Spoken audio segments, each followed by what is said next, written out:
coucou, j'espère que vous allez bien. Alors, c'est la Doris du montage. Oui, voilà, parce que j'ai clôturé mon vlog hier. J'avais commencé à le monter et puis finalement, je suis rentrée à midi et j'avais des petites choses dans la boîte et notamment cette petite chose. Alors, je sais pas si vous allez bien voir, voilà. Donc, je vais vous expliquer. Donc, ça me vient de Pétronille.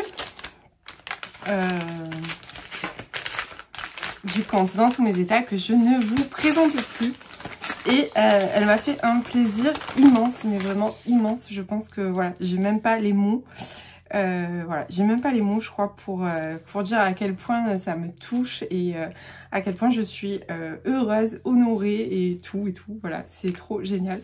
Donc elle m'a envoyé sa nouvelle collection de marque-pages et il y a quelques temps en fait on a eu une petite... On discutait comme ça, quand on le fait assez régulièrement. Et elle me dit, ah mais j'ai jamais fait, j'ai fait plein de choses, mais j'ai jamais fait de lectrice à chien. Et là je dis, ah ouais c'est vrai et tout ça. Et du coup elle a fait lectrice à chien avec Lola. Voilà, donc je lui ai envoyé des photos.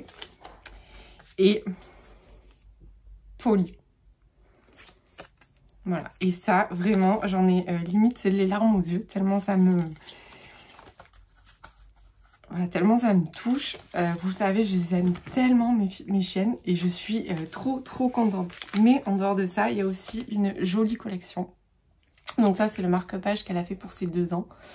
Et l'important, c'est de pouvoir lire encore et toujours avec l'arc-en-ciel, qui est trop beau. Et je vois qu'il y en a là aussi. Donc oui, je suis très émotive et j'avoue que voilà, ça me touche tellement. Ils sont trop beaux. Ça me fait tellement bizarre de les voir là. Donc il y a celui-ci. Voilà, alors pour la petite anecdote, ça fait un petit moment que je la tanne pour qu'elle fasse des papillons parce que j'adore les papillons. Donc voilà, c'est chose faite. Et celui-ci, ils sont vraiment trop beaux. Vraiment, je suis trop contente. Encore un grand merci. Pétronille, tu peux pas t'imaginer à quel point je suis touchée et voilà, à quel point je suis contente de recevoir ce petit colis que j'attendais avec impatience. Et en plus, j'ai une surprise pour vous. Pendant tout le mois de mars, avec le code MyLittleBooks que je vais vous mettre en bas. Et vous trouverez également en barre d'infos, de toute façon il ne bouge pas, il est tout le temps là, le lien pour aller sur sa boutique. Vous avez une remise de 13%, 13 comme MyLittleBooks 13 en fait. Donc voilà, donc pendant toute la durée du mois de mars, vous avez une remise. Et je vous les remontre parce que vraiment, ils sont... voilà, c'est juste, j'adore, c'est trop beau. J'aime vraiment beaucoup. Hop, il s'est fait la malle. C'est Lola qui est partie. Voilà, je vous les remontre encore. Voilà, donc sachez que je fais ça, vraiment, je ne suis pas rémunérée. Encore une fois, je vous le dis à chaque fois, mais je ne suis pas rémunérée pour en parler. Je vous en parle parce que j'aime ce qu'elle fait, parce que j'aime la personne qu'elle est. Et voilà, donc pour moi, c'est tout à fait normal de faire ça. Et voilà, il n'y a aucune rémunération, c'est une collaboration où elle m'a offert des produits, mais voilà, comme je lui en commande aussi. Enfin voilà, il n'y a rien de... Il n'y a aucun but commercial dans tout ça. Donc sachez que vous pouvez retrouver, je vais vous mettre le code que je vais laisser et surtout vous retrouvez le lien de sa boutique en barre d'infos. Et voilà, bah écoutez, j'espère que cette collection vous plaira autant qu'à moi. En tout cas, moi je suis ravie, j'adore. Encore merci Pétronille. Voilà, bon après ces émotions, je vais aussi vous montrer ce que j'avais dans la boîte. Donc j'en profite, hein, tant pis, je comptais vous en parler la semaine prochaine, mais ce sera maintenant. Donc j'ai enfin reçu Les Orphelins de Philadelphie de Hélène Marie Wiseman, paru aux éditions Faubourg Marigny le 1er mars. Alors, j'ai commencé à monter mon vlog et je me suis aperçue qu'en début de vlog, je vous ai dit que j'allais lire Les Orphelins de Varsovie, donc... Pas du tout. Donc vous verrez, j'ai corrigé, je l'ai mis en dessous. Mais voilà, je ne sais pas pourquoi, parce qu'effectivement l'année dernière j'ai lu Les Orphelins de Varsovie de Kelly Rimmer, mais qui n'a absolument rien à voir. Donc là on est bien sur Les Orphelins de Philadelphie. Je l'ai terminé hier soir et c'est un coup de cœur. C'est un petit peu pour ça aussi que je vous en parle là en début. Finalement ça sera avant le vlog. Que je vous en parle parce que vraiment ce roman il m'a fait passer par un panel d'émotions mais absolument énorme. J'ai été bouleversée, j'ai eu le cœur serré, j'ai eu les larmes aux yeux. Bon, vous avez vu aussi que niveau sensibilité je suis quand même pas mal. J'ai eu les larmes aux yeux, j'ai été révoltée, j'ai détesté des personnages, j'ai adoré d'autres personnages, j'ai perdu foi en l'humanité et puis je l'ai retrouvé. Enfin voilà, vraiment, je pense que j'ai traversé tout plein d'émotions. Hélène Marie Wiesmann, c'est une plume absolument magnifique. C'est le 3e roman que je lis d'elle, il m'en reste un seul dans ma palle. Et en fait, je ne le sors pas parce que je veux le garder en réserve pour les moments où justement, je disais la semaine dernière, j'ai pas eu de coup de cœur ces derniers temps et ça me manque en fait de refermer un livre avec cette sensation de me dire oh, mais qu'est-ce que c'était bien. J'ai eu des bonnes lectures, des lectures qui m'ont fait passer des bons moments, mais voilà, c'est vrai que de coup de cœur, de vraiment coup de cœur très très fort, ça fait longtemps que j'en ai pas eu. Et là, ça a matché, hein. Je me doutais que ça matcherait. Regardez-moi cette couverture, comment elle est belle. Voilà, l'objet livre. Je suis trop contente en plus parce qu'on l'a reçu en version définitive alors qu'on reçoit... qu'on reçoit d'abord souvent les versions... Oh, je vais y arriver. Les versions non corrigées. Les épreuves non corrigées, pardon. Donc il fait quand même 562 pages. Donc c'est un beau bébé. Ah non, c'est les remerciements ça. Donc le livre fait... Tchouk tchouk... 555 pages. Donc c'est quand même un très beau bébé. Il faut savoir que je l'ai dévoré. Je l'ai commencé... Alors je l'ai commencé lundi soir, mais j'ai pas lu grand chose. Je crois que j'ai lu à peine 70 pages, il me semble. Et je l'ai lu entre mardi et hier. Donc vraiment, je ne pouvais plus lâcher. Alors dans ce livre, on va rencontrer Pia. Pia, ça m'a un peu fait le même effet que quand j'avais lu Tant de nuances de pluie, que j'avais rencontré Nori. Voilà. Alors c'est pas du tout la même histoire, c'est pas du tout, mais voilà, c'est un peu ce sentiment-là. Et je sais que Pia, elle va rester dans mon cœur et que je suis pas prête de l'oublier. Donc Pia, c'est une petite fille, c'est la fille d'immigrés allemands qui ont immigré aux États-Unis, en Amérique, à Philadelphie, après la Seconde Guerre mondiale. Donc on est en 1918 et vient frapper l'épidémie de grippe espagnole qui va faire des ravages dans la ville. Les gens vont tomber comme des mouches. Et malheureusement, Pia va perdre sa maman et elle va se retrouver seule avec ses 2 petits frères qui ont, je crois, 4 ou 5 mois. Donc Pia, il faut savoir qu'elle a 13 ans, donc c'est une toute jeune fille. Et elle va tenter de survivre coûte que coûte. Mais il va se passer tellement de tragédies. Déjà, elle va voir sa maman mourir devant ses yeux. Son papa est au front, donc il n'est pas là. Vraiment, cette petite fille, je l'ai adorée. Et puis Pia, elle a un truc particulier, mais ça je vous dirai pas quoi, parce que là clairement il faut lire le livre. Je veux pas vous spoiler. De toute façon, vous devez lire ce livre. C'est vraiment, je vous le recommande, mais les yeux fermés à 100%. Après, n'ayez pas peur, hein, laissez vos émotions parler. Moi, vraiment, j'ai été broyée. Ce livre, c'était un rouleau compresseur. Il m'a totalement... Même au début, je disais, mais c'est pas possible, si ça me plombe, j'y arrive pas. Mais en fait, non, l'histoire, elle est magnifique. La plume d'Hélène Marie Wiesmann, elle est sublime. Donc on va suivre cette petite fille. Alors il faut savoir qu'il y a cette épidémie donc de la grippe espagnole qui tue des gens comme des mouches. Les gens ils tombent dans la rue comme ça, ils étaient bien, 3 minutes après ils sont par terre, ils sont morts. Enfin bon, c'est assez abominable quand on y pense. Ça nous faisait d'ailleurs, les premières phrases me faisaient penser un petit peu quand on a commencé avec le Covid à dire on ferme les écoles, on ferme les cinémas, on ferme ci, on ferme là. Enfin bon, c'était un petit peu cette ambiance très anxiogène. Et puis, bon, je veux pas trop vous dévoiler d'intrigue, mais une chose est sûre, c'est que Pia va devoir à un moment donné laisser ses petits frères tout seuls pour aller chercher de la nourriture, parce que bien évidemment, elle n'a plus de quoi les nourrir, elle n'a plus de quoi se nourrir. Et là, malheureusement, il va se passer quelque chose. Je vous dirai pas quoi. Mais qui fait que la vie de Pia va se retrouver vraiment, va devenir une véritable tragédie et qu'elle va devoir se battre et qu'elle va combattre et qu'elle va faire preuve d'une force incroyable. D'une quête toute jusqu'au bout en fait, elle est en quête, Pia. Elle va faire preuve à des moments de résilience aussi. Et puis il y a des gens abominables dans ce livre, donc on va beaucoup parler justement de tous ces orphelins dus à cette épidémie de grippe espagnole qui a laissé de nombreux enfants sur le tapis en fait, tout seuls. Et on va notamment parler un petit peu des orphelinats de l'époque. Et là, clairement, donc c'est des orphelinats qui étaient gérés par des nonnes. C'était donc c'était des orphelinats catholiques. Et vraiment, je pense que là, j'ai été révoltée, outrée. Je peux même pas avoir les mots tellement ça m'a dégoûtée. Voilà, je le dis franchement, j'ai été dégoûtée de tout ce qu'elle leur faisait subir à ces pauvres enfants, de la manière dont elle les traitait. Alors même si je peux concevoir que c'est pas la même époque, même si je peux concevoir qu'il y en avait beaucoup et que ça devait pas être facile à gérer, enfin bref, c'était affreux. Vraiment, j'ai eu le cœur serré et pourtant, comme je vous dis, je suis pas maman, c'est ce que je vous dis à chaque fois. Mais même sans être maman, là vraiment, voilà, ça m'a broyée de l'intérieur.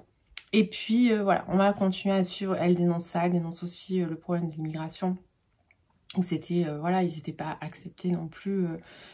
Et dans ce livre, on va rencontrer un personnage absolument abominable qui s'appelle Bernice. Alors je ne vais pas vous dire ce qu'elle a fait Bernice, mais tout ce que je peux vous dire, c'est que je crois qu'au plus loin que je me souvienne, je n'ai jamais autant détesté un personnage que Bernice. Mais vraiment. La psychologie des personnages dans ce livre, elle est divine, divinement bien travaillée. Vraiment, c'est génial. Voilà, j'ai adoré de bout en bout. Même si je vous dis qu'à un moment donné, j'étais un petit peu plombée par ma lecture, mais parce que c'était vraiment triste et qu'en ce moment, comme vous pouvez le voir, j'ai une sensibilité qui est à fleur de peau et que ça m'a tellement touchée. Mais allez-y, foncez, lisez ce livre, parlez-en autour de vous. Et surtout, si vous n'avez jamais découvert Hélène Marie Wiesmann, je ne peux que vous dire de foncer et de la découvrir. Parce que voilà, c'est le 3e que je lis, il m'en reste un dans ma palle. Je n'ai eu aucune déception.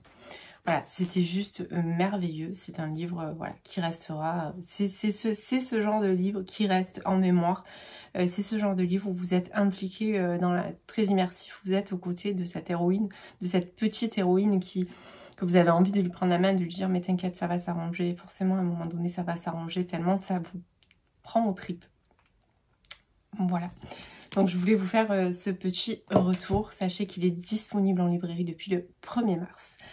Et voilà, bah écoutez, j'espère, maintenant je vais vous laisser, installez-vous bien, ça fait déjà 10 minutes que je parle, mais installez-vous bien et regardez la suite du vlog, donc qui est tout à l'envers, mais c'est pas grave.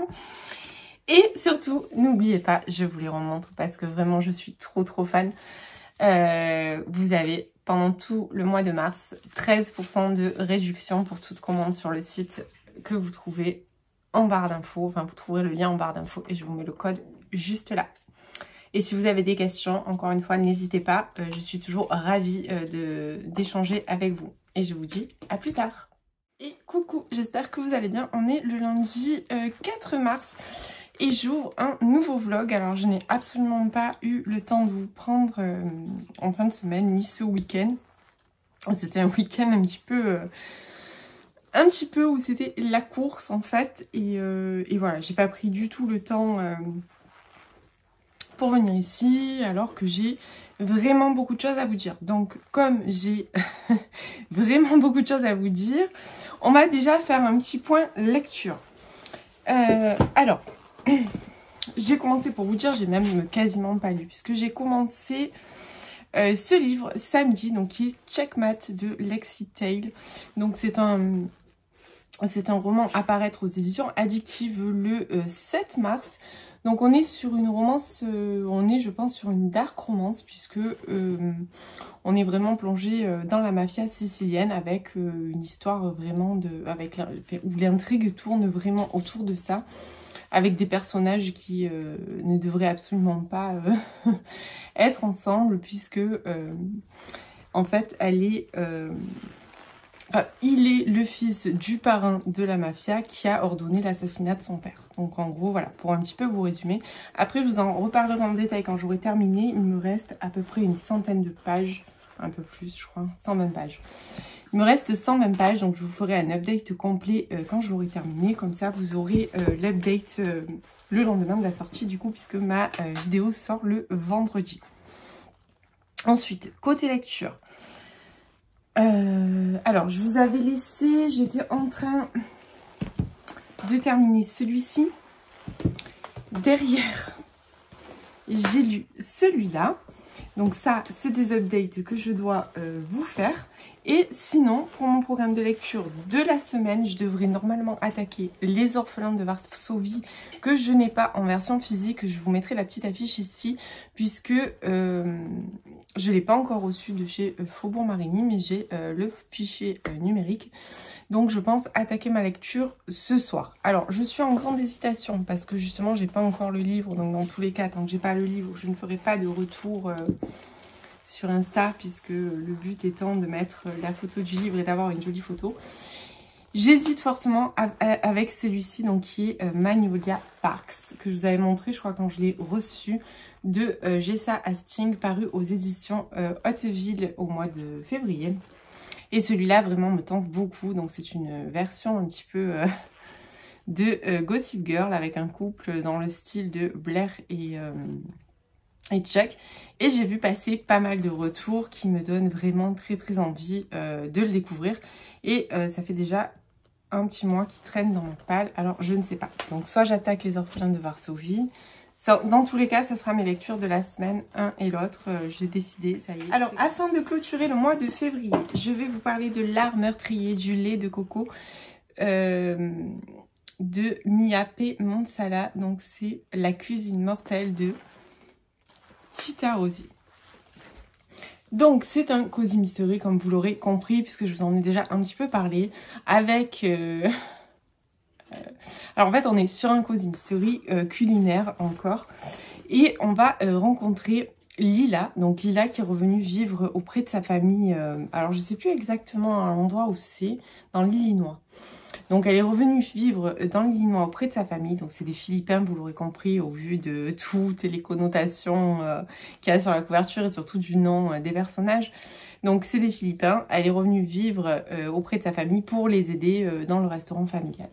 Sauf que, pas de bol, voilà, il y a son ex-petite amie avec qui elle est plus ou moins en conflit, qui va mourir dans le restaurant empoisonné. Donc de là, évidemment, va démarrer une enquête. Alors, j'ai beaucoup aimé. Alors, ce que j'ai beaucoup aimé, c'est que déjà, bon, ça donne faim. Hein, voilà, j'adore, moi, toutes ces petites recettes et puis toutes ces connotations culinaires. J'adore cuisiner, donc forcément, ce livre était fait pour moi. Ça me rappelle beaucoup les enquêtes d'Anna Swenson. Alors, c'est différent et en même temps, c'est quand même un petit peu le même schéma.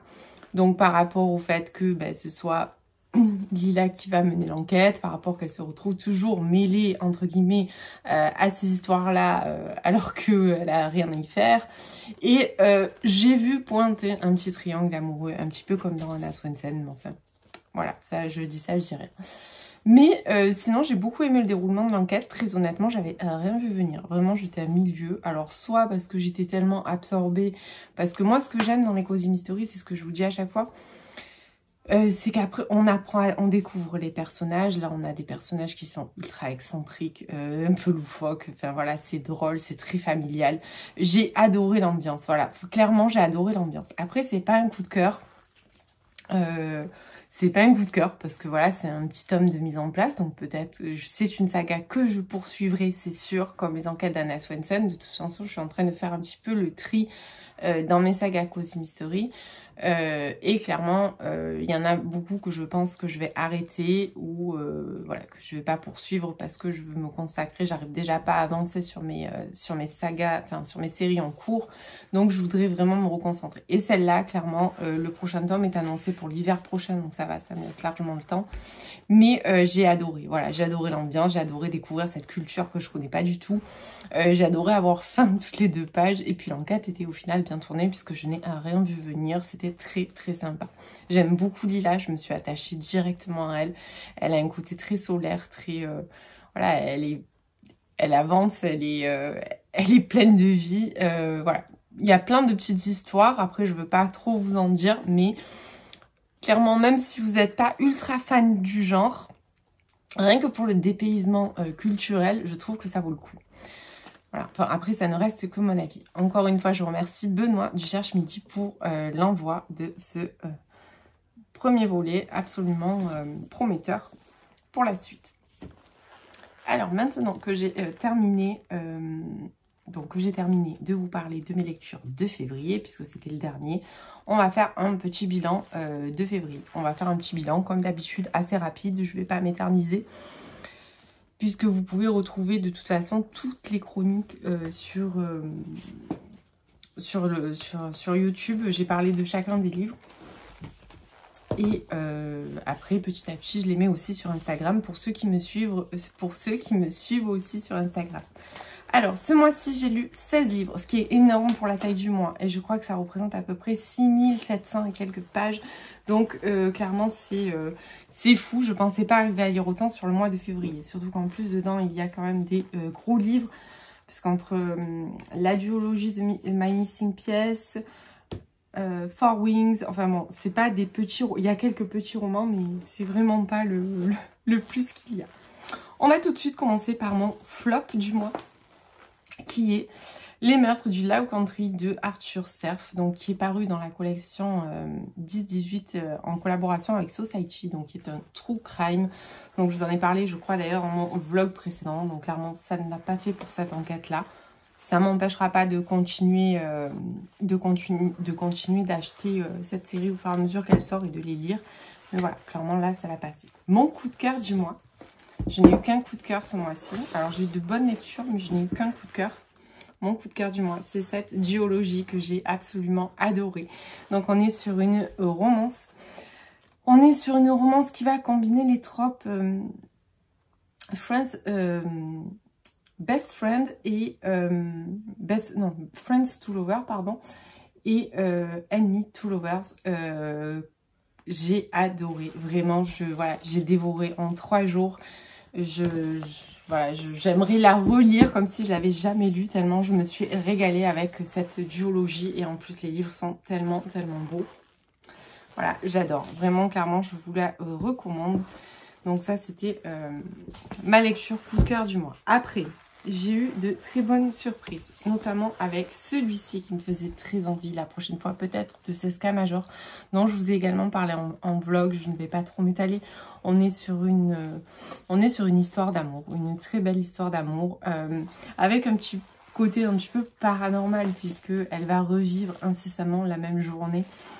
Cette journée du 6 décembre qui est date de leur rencontre. Vraiment, ce livre m'a bouleversée. Je regrette absolument pas d'avoir craqué. Alors autant des fois je me dis le livre vient juste de sortir, attends, mais là clairement je suis trop contente d'avoir craqué et de l'avoir lu. Ensuite, mon autre bonne surprise du mois, c'est cette romance, donc Colloque avec mon ennemi de Mélodie Chavin, paru aux éditions Addictive en format poche. Donc là, on est sur un Enemy to Lovers, on est à Cancun, il y a aussi un petit trope avec ex de mon meilleur ami. Et voilà, j'ai adoré, j'ai rigolé, j'ai passé un très bon moment. C'est spicy, mais juste ce qu'il faut. Voilà, vraiment, je recommande pour l'été ou même pour maintenant quand il fait gris, ça fait toujours du bien. Ensuite, dans mes bonnes surprises du mois, il y a Le Petit Nami. Mince, j'ai fait que des bêtises. Alors, il y a Le Petit Nami, donc un lundi parfum matcha qui est sorti début février de Michiko Aoyama. Donc j'ai adoré aussi, c'était un super moment de détente. Je vais aller récupérer mon livre, je reviens. Aujourd'hui, je crois que je les aurai toutes faites. Donc voilà, c'était un super moment tout doux, voilà, qui d'un coup, on dirait un petit instant suspendu. Ensuite, il y a Inked Heart de Isla A. Rollet, qui est paru aux éditions Addictives le 29 février, je crois. Oui, c'est ça, le 29 février. Donc, c'est un Step Brother. C'est un trope que j'avais pas lu, ou pas récemment en tout cas. J'en ai eu lu, je pense, mais il y a longtemps. Et là, récemment, c'est vrai que j'en avais pas lu. Donc, c'est pareil, c'est un amour interdit. Et c'est quelque chose qui, forcément... donne lieu à des tensions et des conflits familiaux, à plein de choses, et il y a plein de secrets. Enfin voilà, franchement j'ai passé un excellent moment. Ensuite, on va passer au reste de mes lectures. Donc j'ai lu Four Wings de Rebecca Yarros. Alors, moi ça n'a pas été un coup de cœur, c'est une très bonne lecture, mais je vous avais expliqué les raisons qui ont fait que ce n'était pas un coup de cœur. Puisque moi on m'a vendu ça comme une romantaisie, or pour moi c'est un roman fantasy avec de la romance comme il y en a dans tous les livre de fantasy, il y a toujours une romance en général. Mais là, je m'attendais à ce que la romance soit quand même beaucoup plus présente. Or, ce n'était pas le cas, donc ce qui a fait que forcément, bah, c'était un coup de cœur puisque je m'attendais à autre chose. Voilà, après l'univers est dingue, je vous le recommande vraiment, allez-y, lisez-le, parce que l'univers avec les dragons et tout, vraiment c'était juste génial, l'histoire est bien tournée, l'intrigue, on ne s'attend pas du tout, mais voilà, moi il m'a manqué ce petit truc où j'attendais la romance et elle est arrivée vraiment en bout de course, pas assez à mon sens, voilà. Alors, ensuite, j'ai lu ces deux romances, donc I Kissed Eden Cooper, d'Erin Graham et Kemeya, paru aux éditions Addictives, je crois, le 14 février ou le 15 février. Donc, j'ai beaucoup apprécié aussi. Donc là, on est sur un brother best friend. Oui, c'est ça qu'on dit, puisque c'est le... Elle va avoir une relation avec avec le meilleur ami de son frère. Donc voilà, alors il y a un côté pareil, relation interdite, avec plein de trucs. Celui-là est drôle, franchement j'ai rigolé. J'ai aimé les persos, c'est un bon moment, voilà. C'est un moment de détente, c'est des romances que j'aime bien. Ensuite, j'ai lu Tomber plus haut de Mélodie Chavin. Donc là, on va être sur une romance au travail. Avec une histoire vraiment très touchante, très bouleversante. Vraiment, Mélodie Chavin, là, j'ai eu deux bonnes lectures sur le mois, puisque j'en avais choisi 2, aux éditions Addictives, et 2 bonnes surprises. Donc, vraiment, auteur à suivre et à découvrir. Ensuite, en romance, j'ai lu Un hiver pour te résister de Morgane Moncomble chez Hugo New Roman. Donc, c'est la suite c'est le 2e tome de la série Saison. Voilà, j'ai beaucoup aimé, j'ai passé un très bon moment. Après, ce n'est pas du tout le coup de cœur que j'avais eu pour le premier. Ensuite, Twisted Hate de Anna Young. Donc c'est le 3e de la série Twisted. Alors celui-là, je crois que c'est vraiment mon préféré de la série. Par contre, j'ai adoré. On est sur un enemy to lovers avec une proximité forcée. Il y a aussi un petit peu le trope, c'est le frère de sa meilleure amie. Mais clairement, j'ai passé un excellent moment. J'ai adoré ce livre. Mais voilà, vraiment, je l'ai adoré celui-là. Ensuite, j'avais lu Fire and Ice de Rebecca Yarros. Donc, c'est la même auteure que Four Wings. C'est le tome 1 hors limite. C'est une histoire bouleversante. Pour ma part, elle m'a pas marqué plus que ça, puisque là, je vois que j'arrive en fin de mois. Et voilà, ça me dit pas waouh, c'était vraiment génial. Donc, j'ai bien aimé, j'ai passé un bon moment. Mais clairement, je continuerai absolument pas la série, parce que y a un petit truc qui m'a pas hyper hypé. Donc, voilà. Ensuite, j'ai lu le tome 2 de la saga Prison Heller, donc qui est The Gilded Cage de Lynette Noni aux éditions Hachette. Donc c'est la princesse rebelle, j'ai lu en lecture commune avec Sibylle du conte Sunset Avenue. Et encore une fois, j'ai passé un très bon moment. Je n'ai pas eu le coup de cœur que j'avais eu pour le tome 1, mais j'ai vraiment hâte au vu de la fin de découvrir le tome 3. Donc c'est prévu, je le prendrai au mois de mars et voilà. Ensuite, j'ai lu Don't Let Me Go de Anna Wayne aux éditions Eden. Donc, alors là, on est sur une romance très sombre avec des personnages qui ont vécu, enfin, avec un personnage féminin qui a vécu un gros traumatisme. J'ai bien aimé, mais je le redis encore une fois, je l'ai lu le week-end dernier, je m'en rappelle très bien, c'est pas ça le problème, mais voilà, pour moi ça manquait d'approfondissement. C'est un livre qui aurait pu faire largement 100 ou 150 pages de plus et ça n'aurait été que mieux pour prendre le temps d'un peu plus développer certains passages qui sont à mon sens allés très très vite. Parce que c'est une histoire qui avait beaucoup de potentiel et je trouve, voilà, moi à mon sens ça a été un petit peu... pas bâclé, mais voilà, ça aurait largement mérité en fait un peu plus. Voilà, c'est tout. Donc on a fait le tour, il me semble. Bon, et puis il y avait celui-là, mais je viens de vous en parler, donc je ne vais pas en reparler. Donc on a fait le tour pour les lectures de février. Et maintenant on va passer à ma première lecture du mois de mars, qui est donc le tome 2 de Borderline de Joyce Kisten, que j'attendais avec une impatience non, dissimulé, que je suis allée acheter le jour de sa sortie parce que je voulais absolument le lire rapidement. L'objet livre est toujours aussi beau, la couverture est géniale. Mais malheureusement, je ressors déçue, mais déçue de cette lecture. Voilà. Alors déçue. Déçue déjà parce que j'avais mis la barre très très haut. J'avais adoré le premier tome. Le final m'avait laissé sans voix au point de me dire, mon Dieu, il va falloir que j'attende un mois pour avoir la suite. Et du coup, j'attendais vraiment quelque chose d'explosif dans la même lignée que le premier. Or, là, ça s'est essoufflé en fait. C'est-à-dire qu'il y a toujours le jeu entre Ezra et Lara. Donc, je vous en parle pas plus en détail parce que je ne veux pas spoiler ceux qui ont lu le tome 1 ou qui ont vu mon retour du tome 1. Comprendront. Après, voilà, je veux pas vous raconter, je vais pas vous raconter forcément tout, puisque sinon je risque de spoiler une grande partie. On est sur une relation toxique, on est sur des personnages qui sont complètement timbrés, un et l'autre, je veux dire, ils ont... Non. Le premier tome était vraiment très très hard, autant au niveau des scènes explicites que au niveau de la violence psychologique, puisqu'on est sur vraiment une chasse à l'homme. J'avais l'impression d'être par moments dans un thriller, enfin bon voilà, j'étais prise dedans. Et là, c'est retombé comme un soufflet. C'est-à-dire que j'ai l'impression que Lara s'est ramollie, elle est plus autant... elle rend plus autant que ce qu'elle encaisse. Ezra, bon, il est toujours taré, mais j'ai pas trouvé, voilà, le jeu, je trouve qu'il était beaucoup plus soft. Ça me fait bizarre de dire ça, mais oui, voilà, c'était beaucoup trop soft, en fait. Je m'attendais à beaucoup plus, je m'attendais encore plus, en fait, de scènes un petit peu... un petit peu choquantes. Bah oui, puisque c'est de la dark romance, donc pour moi, c'était...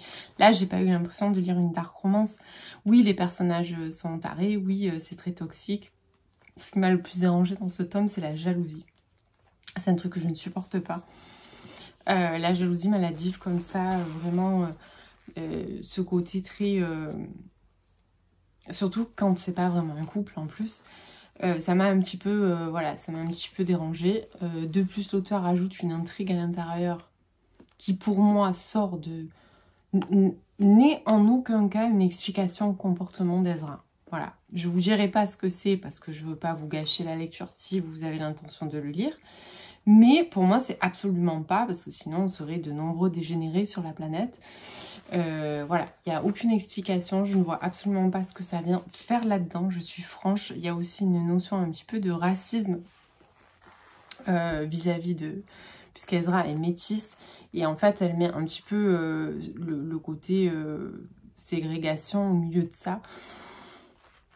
Ça n'a pas de sens pour moi, voilà, enfin après peut-être que, voilà, je sais que là j'ai l'impression d'être horrible parce qu'en plus j'attendais ce livre, mais je pense que je l'attendais tellement que du coup je suis d'autant plus dure avec, puisque j'espérais tellement ressentir les mêmes choses, voilà, cette addiction que j'avais eue avec le premier, et voilà, ça n'a pas été le cas. La fin m'a laissé totalement... voilà quoi, rien, électroencéphalogramme plat. Pour moi, une relation amoureuse, elle peut venir dans une dark romance, c'est pas du tout le souci, hein. Mais il faut qu'il y ait des étapes, c'est-à-dire là, j'ai eu l'impression qu'on se fait la guerre, c'est bon, ça y est, on s'aime. Voilà. Et du coup, ça m'a laissé vraiment, je suis vraiment très très déçue, je suis vraiment déçue, voilà, c'est clairement le mot, et ça m'embête parce que, comme je vous dis, j'avais beaucoup aimé le premier, et j'espérais retrouver exactement la même chose avec celui-là. Or, ça n'a pas été le cas. Voilà, donc ça sera tout. Et écoutez, je vous reprends rapidement pour vous parler de mes prochaines lectures. Coucou, j'espère que vous allez bien. Je vous reprends, on est le mercredi 6 mars. Je sais plus. Je pense que je suis tellement fatiguée. Là, vraiment, j'arrive à un seuil où je crois que j'ai un grand besoin, mais vraiment un grand besoin de vacances. Alors... Je vous reprends, on va faire un petit point. J'ai terminé lundi soir Checkmate de Lexi Tale. Donc c'est une romance mafia. C'était ma toute première, je crois, à part la trilogie 365 jours de... Je sais même plus comment elle s'appelle, l'auteur. Oh, j'ai honte. C'est... Blanka Lipinska. Je ne sais pas si vous avez vu cette... si vous l'avez lu ou si vous avez vu la série adaptée sur Netflix. Bon, moi je l'ai lu, je n'ai absolument pas regardé la série adaptée sur Netflix. Et voilà, j'étais pas ultra fan de certaines choses dans cette série. Mais voilà. Donc c'est à part ça qui était quand même un petit peu axé mafia, mais pas non plus trop. Celle-ci est ma première. Alors dans celle-ci, ce qui est original, c'est qu'en fait on a le personnage masculin qui fait partie de la mafia et le personnage féminin qui fait partie en fait de la lutte anti-mafia, qui fait partie d'une... Alors je sais pas si on voit d'une organisation en fait pour lutter contre la mafia, puisqu'elle est en pleine vendetta, sachant qu'elle veut absolument venger la mort de son père. Sachant que la mort de son père a été commanditée par le père d'Andrea, donc qui est le fameux personnage masculin que l'on va rencontrer dans cette série. Alors, j'avoue que j'ai eu par moments des petits moments où je me suis un petit peu perdue dans cette histoire parce que beaucoup de choses, il se passe beaucoup de choses, il y a beaucoup de personnages. C'est vraiment très axé justement autour de la mafia, bon, chose que je me doutais au vu de la 4e de couverture. Mais voilà, il faut suivre, quoi. Voilà, c'est pas toujours évident. Surtout quand on n'a pas l'habitude d'en lire, que c'est sa première. Après, j'ai bien aimé le personnage féminin qui est plein de... C'est vraiment quelqu'un qui on sait, voilà, elle manque pas de répartie, elle sait ce qu'elle veut absolument arriver au bout de son truc. Sauf que, ben voilà. Donc ils vont se rencontrer un petit peu dans des conditions qui sont pas forcément super bonnes, puisque en gros elle veut la tête de son père à lui, hein. Et il va y avoir une sorte de proximité forcée entre les deux. Et on sent des tensions, on sent... Alors il faut savoir que Louisa, en fait, qui est le personnage féminin, travaille pour une organisation donc qui vise en fait à mettre des bâtons dans les roues et voire à faire tomber un petit peu les personnes placées dans la mafia sicilienne. Et elle est sous couverture de Polly, qui est... donc ça m'a fait rigoler, puisque Polly c'est le nom de mon chien. Donc voilà, rien à voir, la fille d'un coup qui balance ça, mais ça m'a fait rire. Et elle est un petit peu call girl en fait. Donc en gros, elle séduit les mafieux pour un petit peu obtenir des informations, pour pouvoir un petit peu les piéger. Donc voilà, sauf qu'avec Andrea, ça va se passer différemment. Et on va sentir très rapidement des sentiments naissants, des choses un petit peu particulières qui vont avoir lieu entre eux. Et au-delà de Polly, il y a plein de personnages, au-delà de Polly et d'Andrea, il y a quand même pas mal de personnages secondaires dans cette romance. Au-delà de Andrea et Polly, il y a aussi un Polly Louisa. Polly a aussi ses 2 acolytes qui travaillent avec elle pour cette organisation, qui œuvre avec elle en fait dans cette organisation contre la mafia. Et il y a aussi tous les gardes du corps d'Andrea, le frère d'Andrea, enfin il y a beaucoup de personnages, il se passe beaucoup de choses et les 100 dernières pages c'est une multitude d'actions, alors qu'à certains moments j'ai senti quand même, moi il y a des moments où j'ai senti, alors pas de la longueur mais c'est que voilà, c'est un univers qui est assez riche et que, comme je vous dis, je n'en ai jamais lu. Donc en fait, il a fallu vraiment que je m'adapte à tout ça, à tous les rituels, un petit peu les codes mafieux, quoi, on va dire, mais voilà. Donc si vous aimez les romances mafia, vraiment, je vous le conseille, allez-y, foncez. En plus, la couverture, pour ne rien gâcher, est absolument magnifique. Donc il est scotché, hein, puisque c'est celui qui est arrivé complètement déchiré, donc je l'ai rescotché à la lecture pour pas qu'il s'abîme plus, mais voilà, bon, tant pis. Et donc, vous savez que quand vous aurez ce vlog, il sera directement sorti. Je m'excuse, je suis ultra fatiguée aujourd'hui, j'ai l'impression un petit peu de vous raconter un petit peu tout dans le désordre. Donc j'ai l'impression que ce retour ne veut rien dire, mais enfin bon, c'est pas grave. Alors ensuite j'ai fait un petit achat et un autre qui va arriver puisque je l'ai commandé hier matin. J'ai commandé le dernier roman de Marie Vareille, La dernière allumette, qui est paru hier aux éditions Charleston. Donc je vous mettrai l'en-tête là et puis je vous le montrerai dès que je le reçois. Donc je pense dans le prochain vlog, puisque dans tous les cas je pense qu'il va pas du tout traîner dans ma palle. Il faut savoir que j'adore Marie Vareille, Désenchantée, qui est son dernier roman paru aux éditions Charleston il y a 2 ans et est un de mes plus gros coups de cœur. Donc excusez-moi, mon téléphone a sonné. Donc je vous disais que voilà, Désenchantée, qui est son roman paru il y a 2 ans, avait été un énorme coup de cœur.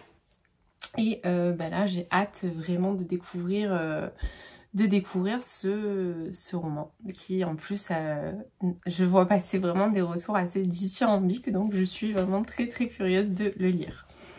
Ensuite, je me suis également procuré La double vie de Gina Miller de Zoé Brisby, paru aux éditions Albin Michel aujourd'hui.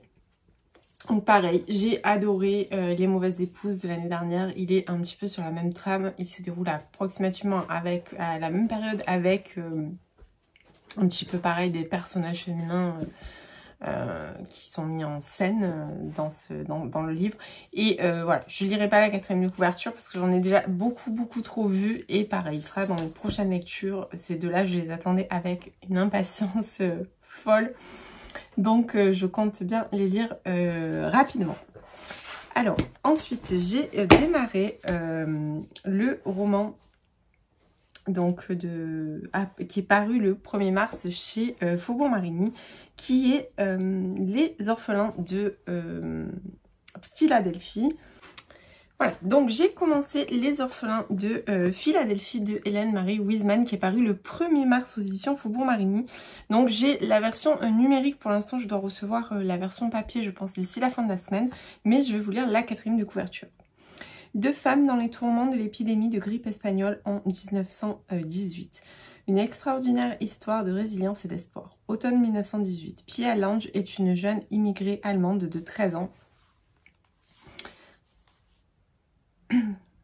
Et elle vit avec sa mère et ses petits frères dans un quartier pauvre de Philadelphie. Le sentiment anti-allemand a incité son père à s'enrôler aux côtés de l'armée américaine pour participer à la Première Guerre mondiale afin de prouver sa loyauté.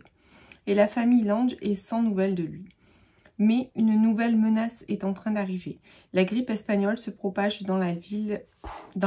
Bientôt, la mère de Pia finit par décéder.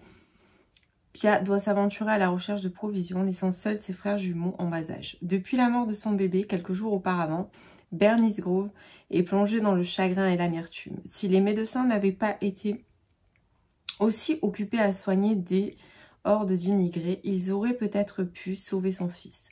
Lorsque Bernice voit Pia quitter son immeuble, elle prend une décision choquante qui va changer sa vie et la lancer dans une sinistre mission, récupérer les orphelins et les enfants immigrés de la ville pour les transformer en ce qu'elle considère comme de vrais Américains. Commence alors pour Pia une longue quête de vérité alors que Bernice sombre de plus en plus dans la folie. Alors je suis, je crois, à peu près à 45%. Il me semble que je suis à 45% donc d'avance dans la lecture, donc ce qui n'est pas tout à fait la moitié. Alors on alterne avec des chapitres concernant Pia, donc cette jeune fille qui va voir sa maman mourir sous ses yeux de la grippe espagnole. Alors j'avoue, c'est une période historique. Bon, bien évidemment, j'ai déjà entendu parler de la grippe espagnole, c'est pas ça, mais je savais pas que je savais pas ce qui s'était passé, notamment aux États-Unis à cette période-là par rapport à la grippe espagnole. Alors je vous avoue qu'au début, quand j'ai commencé à lire, je me suis dit, mais où il disait restez chez vous, ne sortez pas, on ferme les églises, on ferme les cinémas, on ferme tout.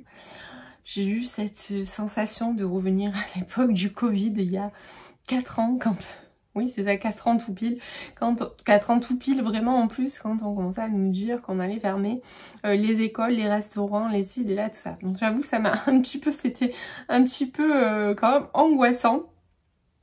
Donc j'ai eu vraiment la sensation de voir ça.